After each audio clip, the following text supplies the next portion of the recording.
Assalamualaikum semuanya, Syifa Kennedy di sini. Hai sobatnya Syifa, kenalin aku Syifa Kennedy. Selamat datang ya. Di sini aku bikin banyak video, silahkan ditonton. Aku juga bikin banyak playlist. 1, 2, 3, 4. Sebenarnya banyak lagi sih, jadi dikepoin aja ya. Happy watching. Oh iya, jangan lupa subscribe dan nyalain loncengnya ya, biar dapat pemberitahuan setiap kali Syifa Kennedy upload video baru. Selamat datang di YouTube Syifa Kennedy dan selamat datang juga di Curhatnya Syifa episode 2. Jadi segmen Curhatnya Syifa ini adalah segmen terbaru di YouTube-nya Syifa Kennedy. Dan di segmen ini Syifa ingin banyak cerita sih ke teman-teman semua. Kayak pengen cerita random aja, terus yang nggak serius-serius banget. Jadi kayak mau curhat-curhat aja gitu di platform YouTube ini, tapi bukan curcol ya. Bagi teman-teman yang belum nonton Curhatnya Syifa episode 1, silahkan nonton videonya. Karena di sana Syifa menceritakan bersama seseorang, bagi teman-teman yang belum nonton silahkan nonton, tentang gimana sih kita melihat atau merasakan Ramadan kali ini yang memang berbeda suasananya gitu ya. Jadi bagi teman-teman yang belum nonton silahkan cus nonton videonya. Ini adalah tanggal 1 Mei 2020. Bulan baru itu kayak semangat baru ya. Nggak tahu kenapa kayak membuka lagi lembaran baru di kehidupan kita. Banyak sekali peluang-peluang pahala yang bisa kita lakukan. Dan pagi udah selesai sholat, ngaji, Syifa biasanya kalau udah nggak bisa nahan kantuk, biasanya tidur. Dan biasanya bangun lagi sekitar jam 8, mandi, beres-beres rumah dan segala macam ya. Tapi udah aku lalui juga tidur abis subuh itu sebenarnya kayak rugi gitu. Pagi itu bisa kita manfaatkan sebenarnya gitu. Dan karena aku di rumah, mamaku tuh sangat melarang sebenarnya tidur setelah subuh. Walaupun di rumah aja dan nggak ada kegiatan wajib kayak sekolah atau kuliah ya. Ribut. Jadi aku pun mulai ngerubah pola tidur itu gitu. Aku berusaha sekali di bawah jam 1 atau di bawah jam 12 tuh udah tidur. Malah itu telat sih sebenarnya, tapi karena udah kebiasaan tidur agak lama, kadang tubuh itu udah menyesuaikan ya, apalagi kalau siangnya tuh banyak tidur siang, jadi kan malamnya agak susah tidur gitu ya. Jadi itu siang mau diusahakan tidurnya malam lebih cepat, terus setelah subuh tuh nggak tidur lagi harusnya. Jadi nanti tidurnya itu jam 11-an sambil menunggu sholat zuhur. Nah itu sih yang bagusnya setelah aku praktekkan, ternyata waktu aku tuh lebih efektif dan lebih banyak hal-hal yang bisa aku kerjakan. Jadi sekarang ini aku juga lagi ngisi kajian online Akwat gitu. Ini lagi sesi tanya jawab, jadi aku bisa sambil bikin video. Di sini aku share di grup ini adalah tentang bagaimana sih kita bisa fit sekaligus nanti ya produktif di bulan Ramadan walaupun di tengah pandemi yang mengharuskan kita di rumah aja. Kita tahu ketika kita puasa otomatis kita nggak makan selama kurang lebih 14 jam dari kita sahur sampai nanti kita harus buka puasanya tuh pas maghrib jam 6-an gitu misalnya. Iya tentu aja kita bisa ngerasa lemah, ngerasa lesu, tapi sebenarnya jangan hal tersebut membuat kita itu menjalankan puasa dengan bermalas-malasan gitu. Sebenarnya kuncinya untuk mendapatkan tubuh yang fit dan segar walaupun kita berpuasa itu adalah di pengaturan pola makan kita gitu. Baik itu ketika kita kemarin buka puasa sama tadi sahur. Jadi kayak pengaturan makan kita itu sebenarnya berpengaruh terhadap bagaimana keadaan tubuh kita ketika menjalankan puasa. Jangan sampai karena pengaturan makan kita nggak bagus, sahur kita entah gimana pengaturan makannya, makan terlalu banyak gula misalnya, ataupun terlalu berlemak misalnya, terlalu pedas misalnya, terlalu banyak asam misalnya, atau minum kopi yang banyak ketika sahur. Nah itu malah membawa pengaruh buruk dan menghalangi kita untuk berpuasa dengan lebih baik. Tapi sebenarnya sahur itu ada trik-triknya loh. Kita sahur itu disarankan karbohidrat itu adalah karbohidrat yang kompleks. Artinya karbohidrat yang punya kandungan serat yang lebih tinggi. Apa sih misalnya? Kayak beras merah atau gandum, roti gandum gitu ya, kentang tapi yang dipakein kulit. Jadi kalian bersihin dulu, misal mau direbus itu pakai kulit. Kenapa? Karena dengan mengkonsumsi makanan yang berserat atau yang tinggi serat itu akan menghambat atau menurunkan penyerapan glukosa darah. Jadi pas kita makan itu glukosanya nggak langsung diserap cepat dan gak langsung turun gitu. Sehingga kamu ketika gula yang ada di darahnya masih bertahan, pelan-pelan dia akan turun tapi nggak langsung drop gitu. Itu akan membuat kamu lebih kuat menjalankan puasa sampai ke maghrib. Terus kalau misal konsumsi lemak, itu kalau dari ikan bagus juga dari ikan patin karena juga mengandung omega 3. Yang omega 3 ini bisa menurunkan lemak jahat, misalnya kayak trigliserida, itu bisa diturunkan. Terus dia juga bisa menghambat penumpukan plak atau penimbunan plak-plak gitu di pembuluh darah, serta dia bisa meningkatkan HDL atau high density lipid atau lemak baik gitu. Jadi bisa mengurangi atau mencegah kita dari resiko penyakit diabetes, darah tinggi, dan juga stroke. Atau misalnya dari lemak nabati kayak pada kacang-kacangan, dari alpukat. Nah, ini adalah lemak nabati yang baik untuk kesehatan. Itu juga bisa menjadi pilihan teman-teman untuk sumber lemak. Nah, biar nggak dehidrasi, tetap butuh untuk mencukupi kebutuhan cairan teman-teman. Sebenarnya sih kalau per orang sekitar 30 ml per kilogram berat badan. Jadi kalau misalnya berat badannya 50 kg, berarti satu orang itu butuh sekitar 1,5 liter. Range-nya kayak 1,5 sampai 2 liter lah ya. Kalau digelasin mungkin sekitar 8 gelas per hari. Pas buka puasa berapa gelas, terus nanti pas mau tidur atau pas isya setelah sholat kayak gitu. Jadi tetap kebutuhan cairan harus dicukupi. Terus sebenarnya nggak bisa dipungkiri ya, tidur cukup itu kayak aku bilang tadi bener-bener penting. Coba deh kamu bandingkan ketika kamu tidur lebih cepat atau kamu tidurnya lama, harus bangun lagi nanti subuh. Jadi kalau menurutku salah satu yang bisa bikin kita lebih fit juga menjaga tidur kita. Kalau bisa usahakan power nap atau tidur siang gitu, dikasih waktu khususnya kayak sekitar 10 sampai 15 menit cukup. Terus kemarin aku juga ada jadi kayak pembicara di live streaming gitu kan, bahasannya tentang fit di puasa ini juga sih.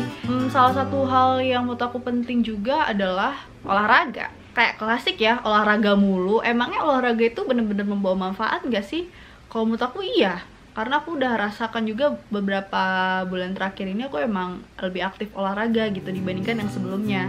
Gerak aktivitas tubuh itu memang terbukti baik gitu untuk kesehatan. Dia bisa melancarkan peredaran darah, bahkan bisa bikin regulasi hormon di otak kita tuh jadi lebih bagus. Hormon bahagia kayak endorfin, serotonin ya, pokoknya pengaturan hormon-hormon itu deh. Kalau puasa nggak diharuskan olahraga yang gimana-gimana, tapi olahraga ringan aja, jalan kaki, atau kalau misalnya kalian punya tangga di rumah itu kayak naik turun tangga, atau kalau misalnya suka main badminton depan rumah, badminton lagi, emang pencinta badminton nih. Dan kalau untuk waktunya sebenarnya ada pendapat yang beda-beda. Ada yang mengatakan ketika selesai sholat subuh, jadi pagi-pagi kan kita baru bangun, tapi baru selesai makan ya, jadi nggak usah yang kayak berat-berat, tetap yang ringan-ringan aja.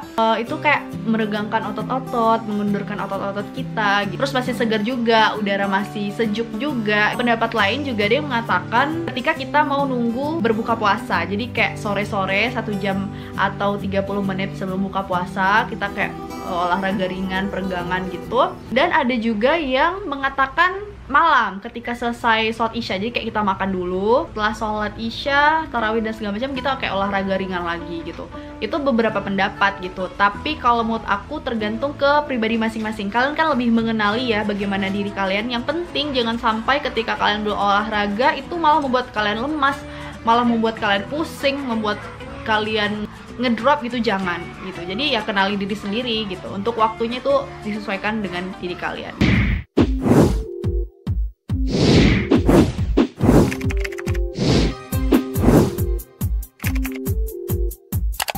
Sebenarnya ya kalau bicara fit itu memang sangat berhubungan dengan produktif. Karena kalau misalnya kita fit, badan kita sehat, bugar, otomatis untuk target-target ataupun hal-hal yang mau kita lakukan, yang mau kita hasilkan itu lebih terlaksana dengan baik. Jadi sebenarnya aku pun penasaran, sebenarnya produktif itu apa sih? Haruskah dikatakan produktif itu kita harus mengerjakan banyak hal dalam satu hari? Atau maksudnya gimana? Jadi ternyata definisi produktif itu yaitu sikap yang memiliki konsep bahwa hari ini harus lebih bermanfaat, harus lebih baik dibandingkan hari kemarin, serta hari esok harus lebih baik dari hari ini. Dengan memiliki sikap produktif, maka seseorang bisa membuat hidupnya menjadi lebih baik dan lebih berfaedah bagi dirinya dan orang lain. Jadi kayak produktif ini adalah sikap ingin berkarya, ingin menghasilkan sesuatu yang tentunya bermanfaat untuk dirinya dan juga orang lain. Kalau menurut aku orang yang produktif itu artinya orang yang nggak nganggur doang, maksudnya nggak ngelakuin apa-apa, tapi memanfaatkan waktu tersebut dan tidak pernah berhenti untuk melakukan usaha apapun. Kalau menurut kalian gimana pengertian produktif? Silahkan tinggalkan komen di bawah, karena beda-beda sih ya pengertian produktif orang-orang itu. Jadi kalau menurut aku, produktif di bulan Ramadan ini, kita benar-benar bisa mengevaluasi diri kita. Kira-kira apa yang harus aku lakukan untuk mengisi Ramadanku dengan lebih baik? Menyadari bahwa target untuk Ramadan kali ini harus lebih benar-benar tercapai, harus benar-benar terlaksana daripada target sebelumnya yang belum direalisasikan. Ngaji khatam harus 2 kali dalam Ramadan ini atau lain-lain sebagainya. Kalau menurut aku perencanaan itu sangat penting. Nah, untuk produktif kita itu benar-benar butuh manajemen waktu yang baik. Kita itu benar-benar butuh list, target, planning apa yang mau kita jalankan gitu. Karena ketika kita berplanning, kita punya rencana, proses kita itu akan lebih terarah. Ketika proses lebih terarah, kita tahu tahapan-tahapan apa yang mau kita lalui, kita tahu tahapan-tahapan apa yang mau kita kerjakan, sehingga untuk mencapai goals atau targetnya itu akan lebih mulus jalannya. Nah, daftar kegiatan di Ramadan ini tentunya harus pakai skala prioritas. Buat berdasarkan daftar atau list-list yang sudah kita sepakati dengan diri kita sendiri. Artinya kita benar-benar komitmen untuk melaksanakannya. Jadi jangan asal bikin aja, asal list aja, tapi kita kayak berkomitmen aku akan mengerjakan itu, bukan sekedar tulisan di kertas belaka atau tulisan di HP belaka. Kita sebaiknya sih cari soulmate atau teman ataupun ya saudara kita yang bisa kita ajak untuk membersamai kita mencapai goals tersebut. Karena biasanya kalau orang sih ya, kalau dia berteman atau dia punya seseorang yang mensupport dia untuk sama-sama mencapai apa yang diinginkan, itu akan lebih semangat biasanya. Dan kalau menurut aku sih penting juga untuk membuat target itu yang realistis. Jangan asal-asal buat, tapi yang kita memang komitmen itu bakal dijalankan. Ini sebaiknya bukan hanya daily to daily aja, day to day, tapi juga 30 hari. Karena kan target kita mau produktif, terutama di Ramadan ini ya. Terus kalian juga bisa menerapkan metode produktif 3M. Apa itu metode produktif 3M? M yang pertama adalah menyisihkan. Artinya menyisihkan kegiatan yang tidak penting untuk saat ini. Menyisihkan kebiasaan-kebiasaan yang terlalu membuang banyak waktu. Misalnya stalking orang di sosial media. Itu coba dikurangi lah, terutama di bulan Ramadan ini. Karena nanti menimbulkan iri, down, bahkan insecurity. Kalian tahu lah ya, kadang kalau kita melihat orang, kok dia lebih produktif ya, kayaknya aku cuma ngerjain 3 hal hari ini, dan itu membuat kita down, padahal seharusnya nggak perlu seperti itu. Nonton YouTube terlalu berlama-lama itu nggak usah, tapi kalau nonton YouTube Shiva Kennedy boleh lah, cuma 15 menit lah paling lama, atau 11 menit lah ya, nonton aja. Tapi kalau ya kalian bagi-bagi lah ya waktunya, bisa nonton pas lagi spare time. Terus juga bisa menyisihkan waktu tidak menonton drakor dulu misalnya, atau ya tontonan-tontonan yang nggak penting untuk ditonton saat ini. Karena hal-hal tadi kita sisihkan untuk tidak membuat kita lupa dengan prioritas kita kayak ibadah dan hal-hal yang lebih bermanfaat lainnya.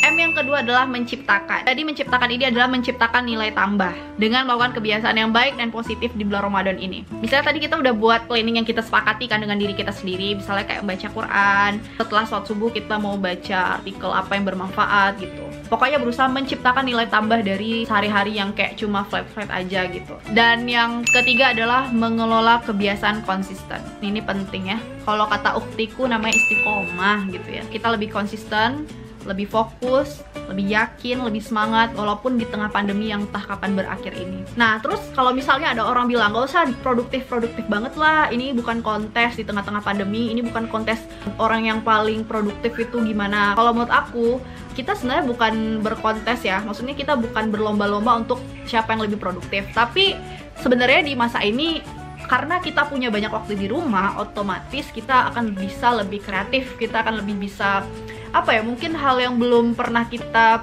pikirkan sebelumnya bisa kita pikirkan, kayak buat kerajinan misalnya.